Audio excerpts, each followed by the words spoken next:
Hi, this is Jen Rubin, editor-in-chief of Contrarian. We're thrilled to have back with us Steve Vladeck. Welcome, Steve. Thanks, Jen. As I like to say, whenever we're talking, something has gone wrong.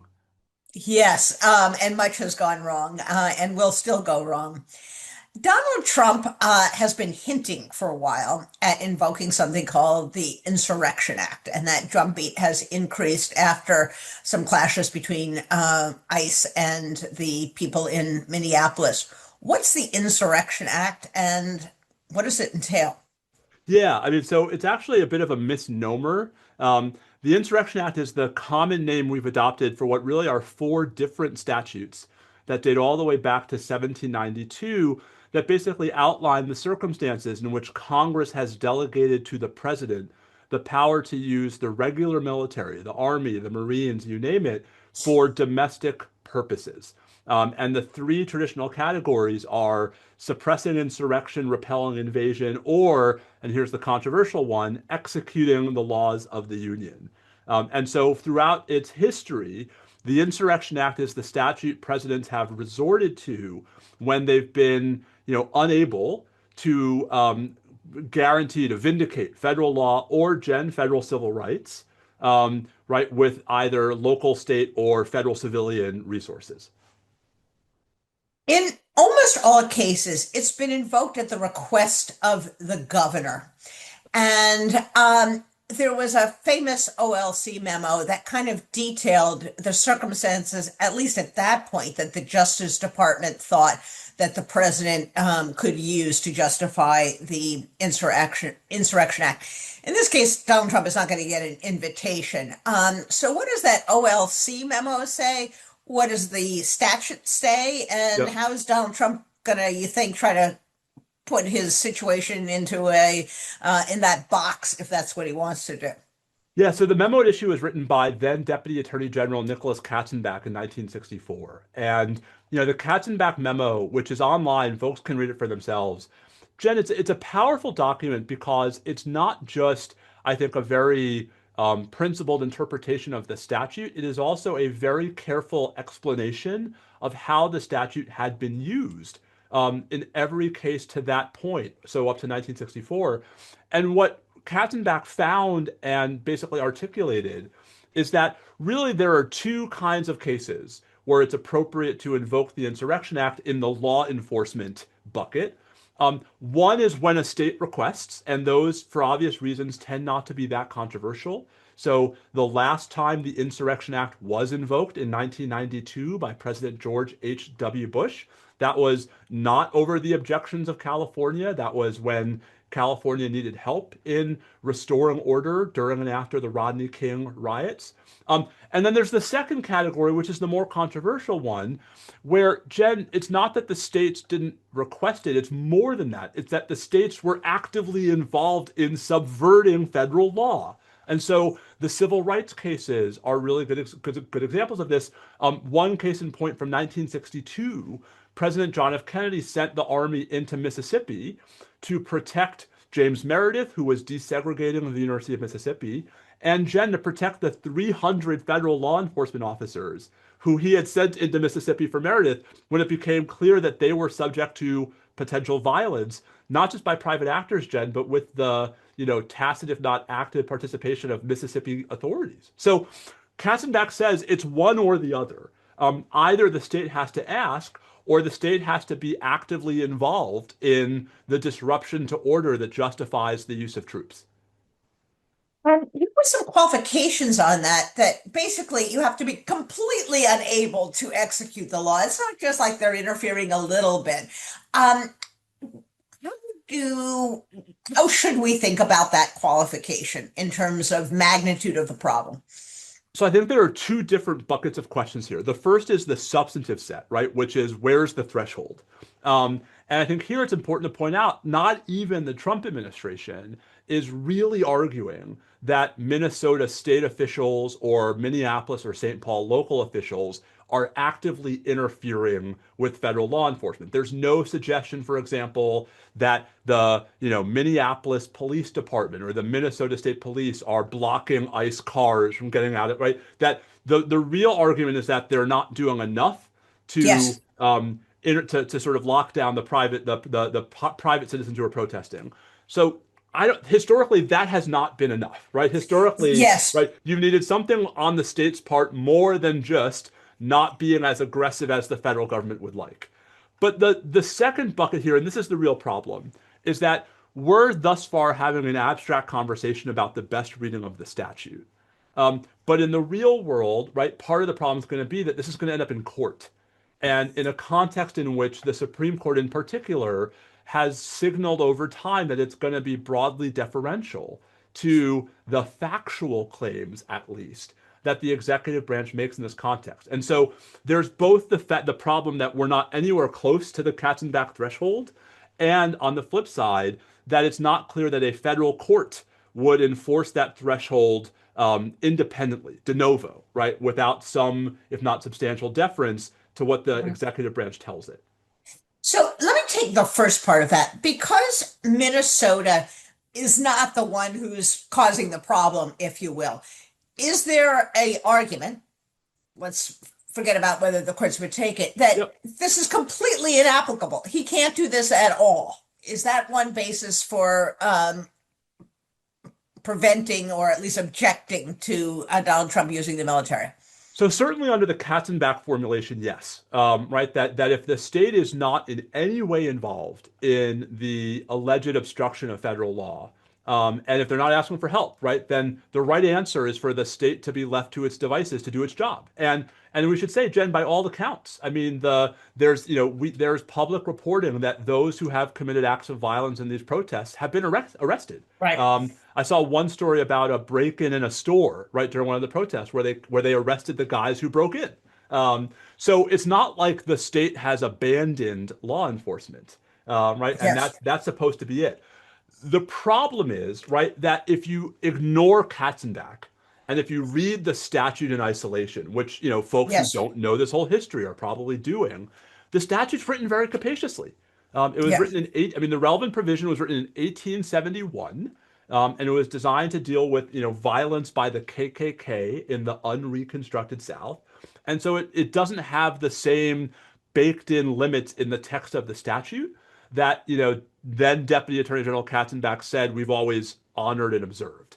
And so that's part of the tricky part for the lawyers, right? Which is we don't think we're anywhere close to how the statute's ever been used before, but someone who's, either indifferent or oblivious to that history might just look at the statute and say, well, I don't know, one protester pouring water on the ground and making it impossible for the ICE cars to exit their facility is interfering with federal law enforcement, and that's enough. And, I don't think that argument flies at all as a matter of historical practice. If you came to this, completely new and just read the statute, I'm not sure it's immediately obvious why that argument is bollocks.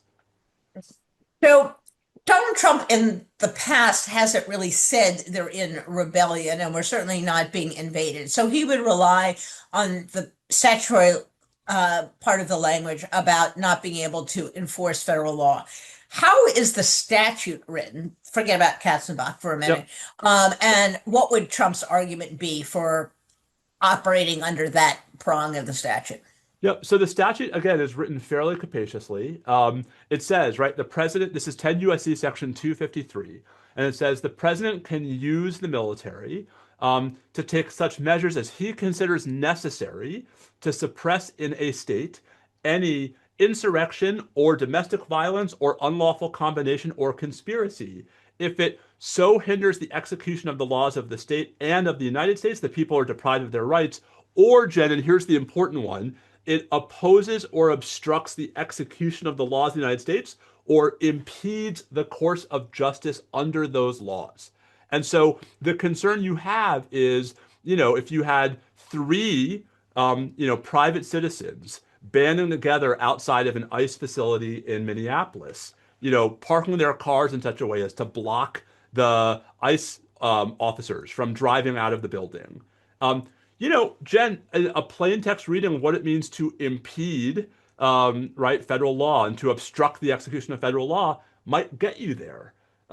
But, Jen, if it were the case that one or even two people, right, doing anything to interfere with federal law enforcement were enough to trigger the Insurrection Act, we would have had far more than 30 invocations of that statute in American history, and it would be, Right. it wouldn't be 34 years since the last one. So let's stop right there for a moment. The statute now reads, I read it with horror because we've never had a president like Donald Trump, and you can see kind of where he's going. Is there some constitutional argument that Congress really couldn't have delegated or shouldn't have delegated all that power to the president? Are there other principles that say the president, regardless of what that statute says, cannot at the drop of the hat send the American military in? Remember, this is to do actual police work. This is an exception to posse comitatus. That's right. Is there a constitutional argument that, in essence, the Insurrection Act is unconstitutionally delegates all that power to the president? So I think we should distinguish between a facial argument and an as applied one. I think the facial arguments are very hard because it's actually pretty clear from the founding era history that the framers wanted the federal government to have this power. Part of why the Constitution has these provisions in it, including the provisions that the Insurrection Act is derived from, was because of Shays' Rebellion, this, Yes. farmers-led uprising in Western Massachusetts in late 1786, where basically a bunch of guys with pitchforks shut down half of the state of Massachusetts because there was just no one who could respond, right? The Massachusetts militia, which included the guys with the pitchforks, was in no position to do anything about it, and the centralized government of the Articles of Confederation had no power to send anybody else. And so, there really is a reason why the federal government was given this power. Congress, passed these statutes from the earliest moments of our history onwards. And so I think facially that's tricky. Nor do I think there's an argument that like Article 4, right, which protects the states at least to some degree, overrides the Insurrection Act because, again, I mean, take the civil rights examples. There are circumstances, Jen, where I think you and I and a lot of the folks watching this would be perfectly fine with the president sending troops in to enforce federal law in the face of state violence, right, and state Right. recalcitrance. I think the as applied question is the much more interesting and harder one, which is, as you said, invoking the Insurrection Act is not martial law, right? All that it does Yes. is it Very says, important for people to understand. Hmm. right, all it does is it says uniformed military personnel now have the same law enforcement powers and authorities that the FBI has and that ICE has, which And means they're that's still, federal law, yes, correct? It's which means federal law. federal law, right? Can't stop people for jaywalking, right? But if they, I don't know, if they bomb a federal building, that's different, right? But you still have the panoply of First Amendment and Fourth Amendment and Fifth Amendment and heaven forbid Eighth Amendment limits on what, right, federal law enforcement officers can do. And you and I have talked before about the sort of the lack of adequate remedies when federal officers violate our rights. I'll just say this: I have more faith in the Army to abide by those constitutional restrictions than I do right now in ICE. Right? That like the concern I have about the Insurrection Act is not that like things are going to get worse on the ground for the people in the Twin Cities. It's that it just sort of crosses this very, very dangerous line that we've observed historically, which is we don't deploy troops willy-nilly. We don't use troops to further partisan political agendas. We use troops if and only if it's really the last resort. Right. Now, we also talked about the problem of getting the courts to act. Despite the fact that the courts are very deferential, we've had two instances, although in a different context, where they didn't defer. That was the Aliens and Enemies Act case, and that was again with the National Guard. Now, the Yep. National Guard, they found an escape hatch and basically didn't have to question the president's judgment. But in the Aliens and Enemies Act, not only the Supreme Court, but lower court said, hey, we don't see any invasion here. What's going on? So they didn't entirely defer. Do you think that would hold in this case, that the Supreme Court, and ultimately we're talking about the Supreme Court, would say, no, that's not what the statute had in mind. You can't do that. We're not simply going to defer. Although that language about the president in his discretion is very troublesome, obviously. So this is the problem, which is unlike the statute that was at issue in the Illinois National Guard case, 10 U.S.C. Section 12406. The Insurrection Act has very deferential language in it. In it, Um, yes. and so it is not an unfair reading of the statute that the president was to have at least some discretion, Jen, right, to decide if the circumstances warrant. Um, and so we really come to the question of where would a federal court today draw the line between giving the president some discretion and giving the president carte blanche? Right. And so that's why I think the factual predicates are going to matter. And frankly, Jen, it's also why I think we haven't seen this administration, which is not shy, invoke the Yes. statute yet. Right. I Yeah. mean, as you and I are sitting here, I think nothing that has happened in Minneapolis or St. Paul has gotten even close enough to that Right. threshold.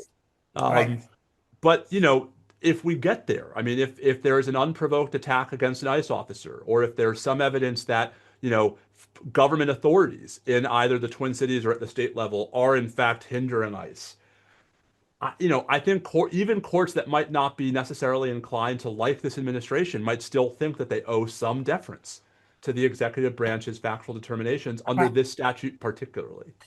Right. This prompts two thoughts on my part, other than abject fear.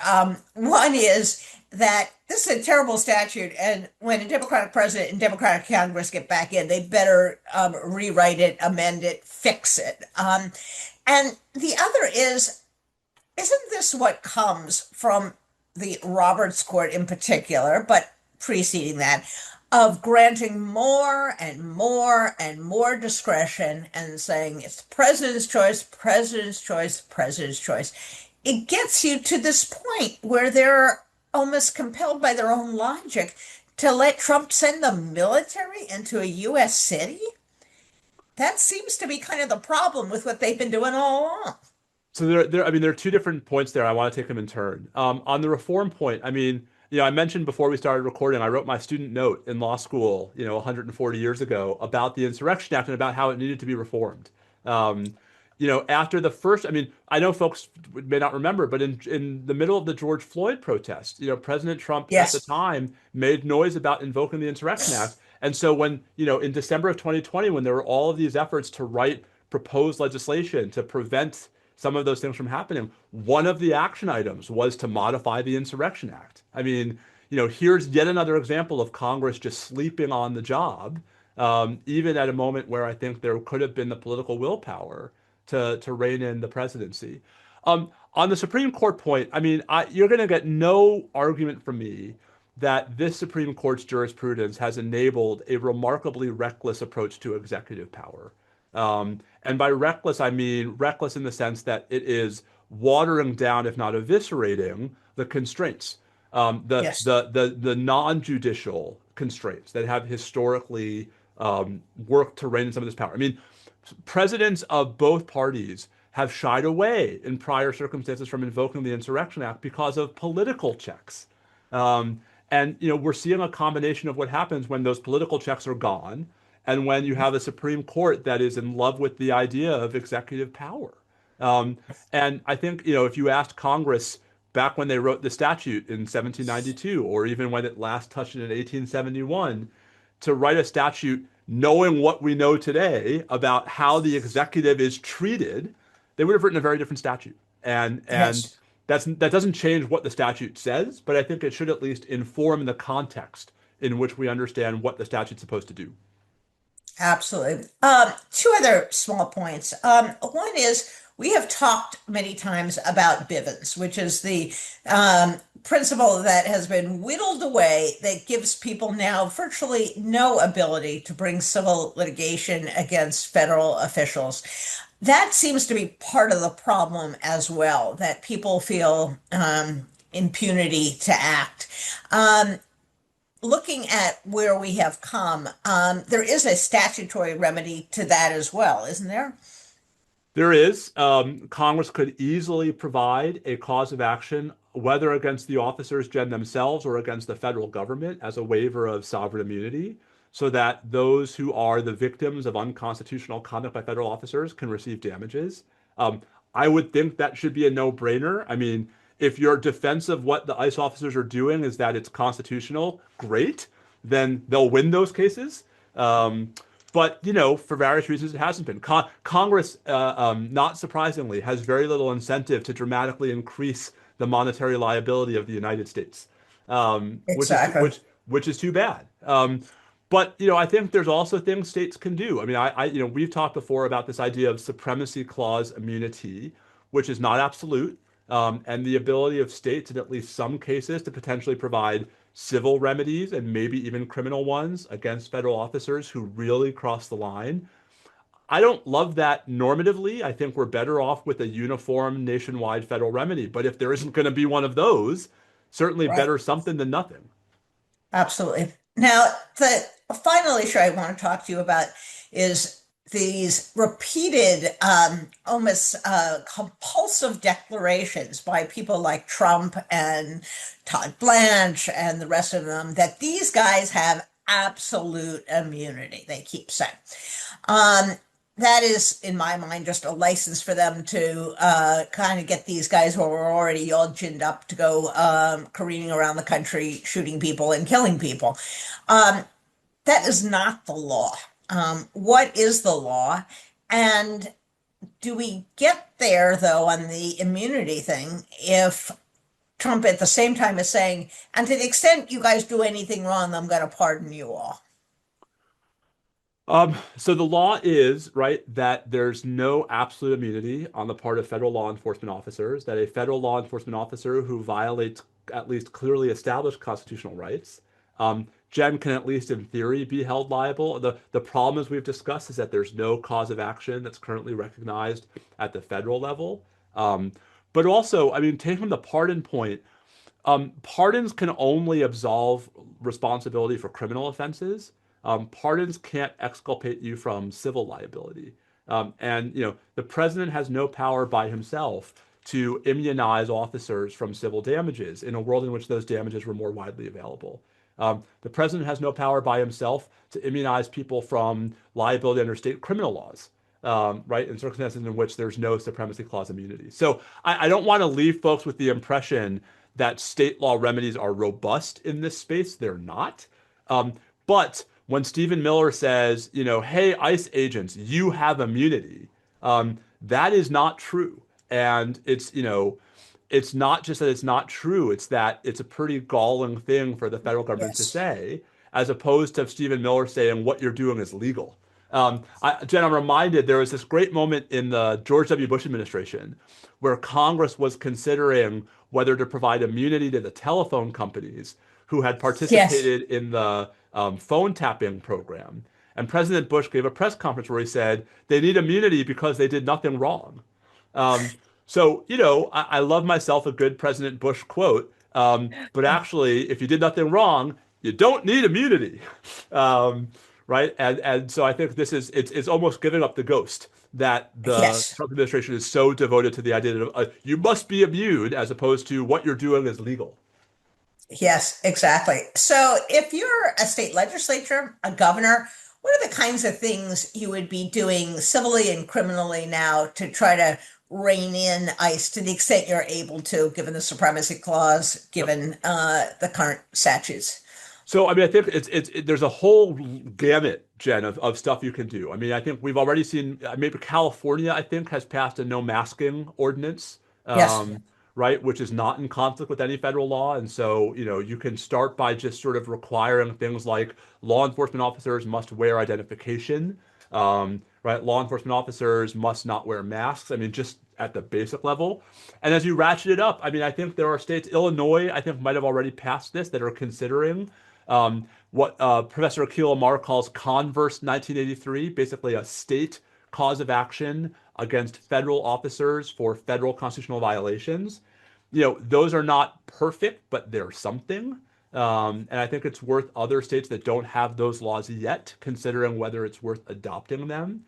The criminal stuff, Jen, I think is more fraught because as we're seeing in the, Renee Good case out of Minneapolis, when you're talking about a criminal case, you're talking about who has access to the evidence and who has access to the witnesses. And so even in states that are willing to bring those prosecutions, there might be political and logistical reasons why it's going to be very hard to do so in the face of an obstreperous Department of Homeland Security. So, I think the point is just there are options. They're not all going to be completely effective, but there's more than nothing that states can do, if nothing else, Jen, than to help build a record so that if and when we Yes. have a federal government that is interested in holding its own officers accountable, there's documentary evidence on which they can rely.